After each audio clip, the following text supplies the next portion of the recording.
पुरस्कृत तथा सम्मानित स्रष्टाज्यूहरूमा फेरि बधाई ज्ञापन गर्दछु। नेपाली प्रतिभा प्रतिष्ठान बेलायतले गर्दै आएका कार्य र गतिविधिहरूबारे प्रकाश पारिसक्नु भएको छ।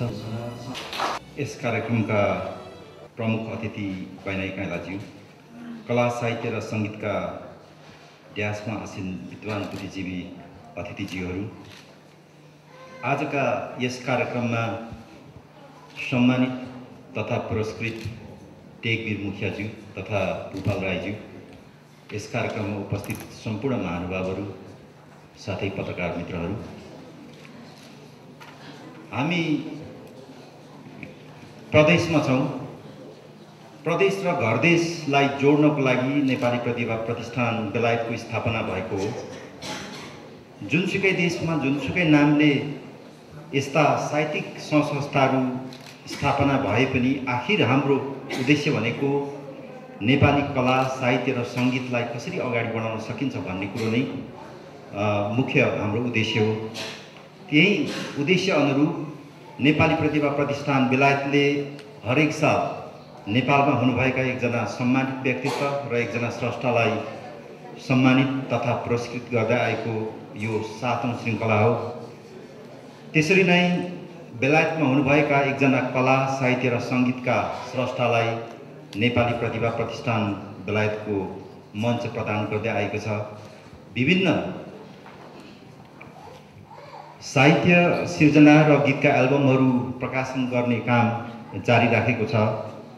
त्यसरी नै आउनेवाला हाम्रा पुस्ताहरूलाई, बेलायतमा हुनुभएका हाम्रा पुस्ताहरूलाई नेपाली कला साहित्य र सङ्गीत कसरी हस्तान्तरण गर्ने भन्ने अभियानमा पनि हामी लागि परेका छौँ। त्यति मात्र नभएर नेपाली प्रतिभा प्रतिष्ठानका सदस्यहरूबाट विभिन्न विचारहरू र सिद्धान्तहरू पनि अगाडि बढाइरहनु भएको छ। जस्तै नवचेतना ग्रह, युद्ध सिद्धान्तका कुरा, डायस्पोरिक सिर्जना सिद्धान्तका कुरा भए, साथै पर्यावरण सम्बन्धी लेखहरू पनि अगाडि आएको छ।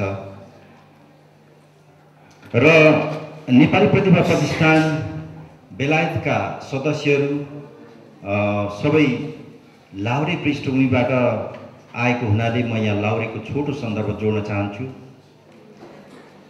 सन् 1809 सालतिर पन्जाबका महाराजा रणजित सिंहको सैन्य सेवामा काम गर्न जाने नेपाली युवाहरूलाई लाहुरे भन्ने गरिन्थ्यो।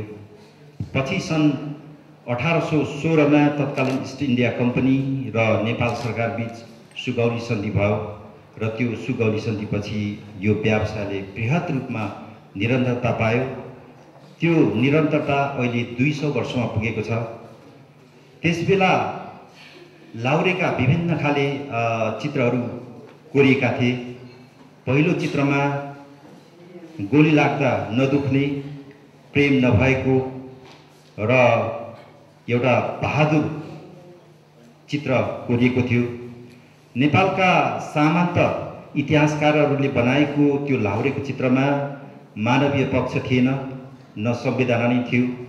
दोस्रो चित्रमा नेपालका शासकहरूले बिर्सेको आमालाई सम्झेर रुने र गोली लाग्दा दुख्ने एउटा चित्र बनाइयो।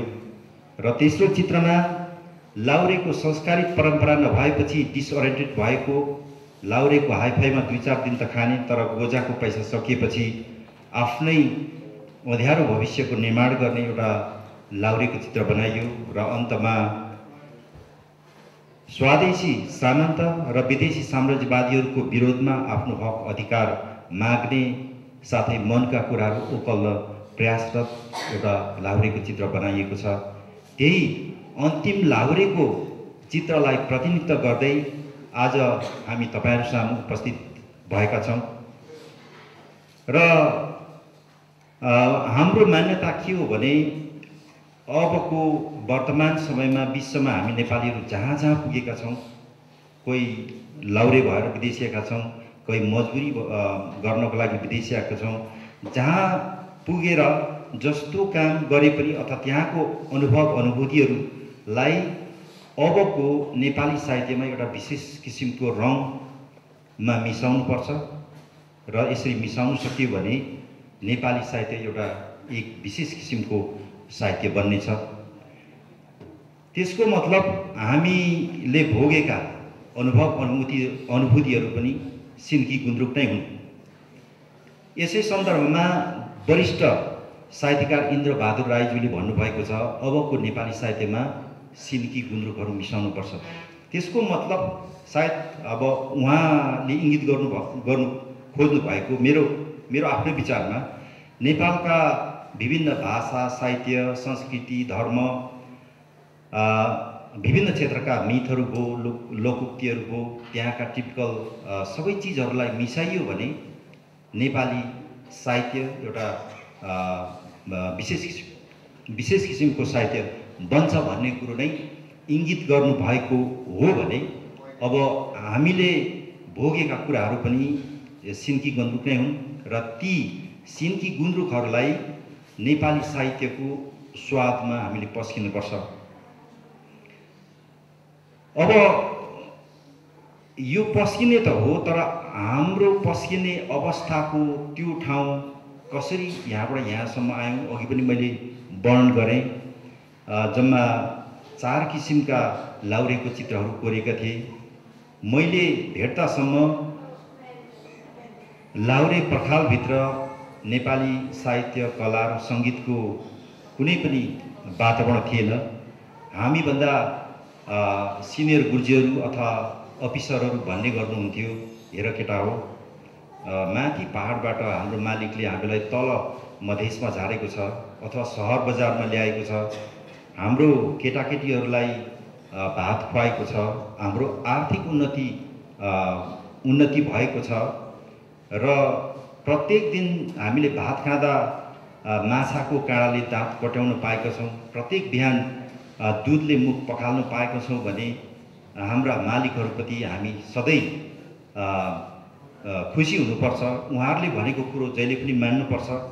हामी इमानदार र एउटा बहादुर भइसकेपछि हामीले लडाइँमा धेरै दुश्मनहरूलाई मार्नुपर्छ र भिसी एमसीहरू तकमाहरू पाउनुपर्छ भन्ने खालको ज्ञान मात्र हामीलाई सिकाइन्थ्यो। नेपाली कला, साहित्य र सङ्गीतका कुराहरू गर्ने हो भने हामी बहुदल हुन्थ्यौँ। पञ्चायत कालमा नेपालमा पञ्चायतको विरुद्धमा बोल्नेहरूलाई बहुदल अथवा अराष्ट्रिय तत्त्व भने जस्तै पल्टन घरमा हामी कमान्डरको आँखामा तारो हुन्थ्यौँ। त्यस्तो अवस्थाबाट गुज्रेर पनि हामीले आफ्नो नेपाली कला, साहित्य र सङ्गीतलाई निरन्तर रूपले अगाडि बढाउँदै जाँदा अहिले यहाँसम्म हामी पुगेका छौँ र यसलाई हामी निरन्तर अगाडि बढाउने प्रयास गर्नेछौँ। यसमा प्रदेशबाट यसरी एउटा रङ नेपाली साहित्यमा मिसाउँदाखेरि हाम्रो कमी कमजोरीहरू अथवा त्यो साहित्य मिसाउँदाखेरि कस्तो खालको रङ हो, त्यहाँ अझ कस्तो खालको रङ बनाउँदाखेरि नेपाली साहित्यमा एक विशेष किसिमको साहित्य हुन्छ भन्ने विषयमा तपाईँहरूको सल्लाह सुझाव हामी सधैँ अपेक्षा गर्छौँ। त्यसरी बढ्दै गइयो भने भविष्यमा यो के भने विश्वमा छरिएका नेपालीहरूको अनुभूति नेपाली साहित्यमा एउटा विशेष किसिमको साहित्य बन्नेछ। हामी अहिले पहिले चाहिँ जो बन्दुक पड्काउनको लागि ब्रिटिस अथवा भारतमा सेनामा जान्थे उनीहरूले मात्रै लाउरे भन्थे, तर अहिलेको वर्तमान परिप्रेक्ष्यमा जो देशबाट वैदेशिक रोजगारीको लागि विदेश जान्छ भने हामी सबै लाउरे हो। जस्तै अब अहिले के भने कति मजदुरहरू, नेपाली मजदुरहरू मरुभूमिमा पुगेका छन्। भन्नु मतलब के भने कति मलेसियाको जङ्गलमा आरा काटिरहेका छन्, कति के अरे मरुभूमिको मजारामा गधा जोतिरहेका छन्। यी सबै समस्तमा हामी नेपालीहरूले भोगेको अनुभूतिहरूलाई नेपाली साहित्यमा कोही एउटा के भने रङ बनाउनुपर्छ भन्ने हामीले हाम्रो आग्रह हो र यो किसिमको रङले अहिलेसम्म नेपाली साहित्यको समस्त रूपमा एउटा पूर्ण रूपमा रङ नबनिसकेको साहित्य एउटा पूर्ण रूपमा रङ बन्छ। अब म तपाईहरुलाई धेरै अल्मल्याउन चाहन्न किनभने समय धेरै घुर्किसकेको छ। त्यसकारण मेरो भन्ने कुराहरुलाई म छोट्याउन चाहन्छु। आजको यस कार्यक्रममा उपस्थित हुनुहुने सम्पूर्ण महानुभावहरू साथै यस कार्यक्रमका संयोजन गर्नुहुने साहित्यकार तथा प्राज्ञ शशि लोलुम्बुज्यूप्रति नेपाली प्रतिभा प्रतिष्ठान बेलायतको तर्फबाट र मेरो व्यक्तिगत तर्फबाट हार्दिक आभार व्यक्त गर्दै आजको यस कार्यक्रम समापन भएको घोषणा गर्दछु। धन्यवाद।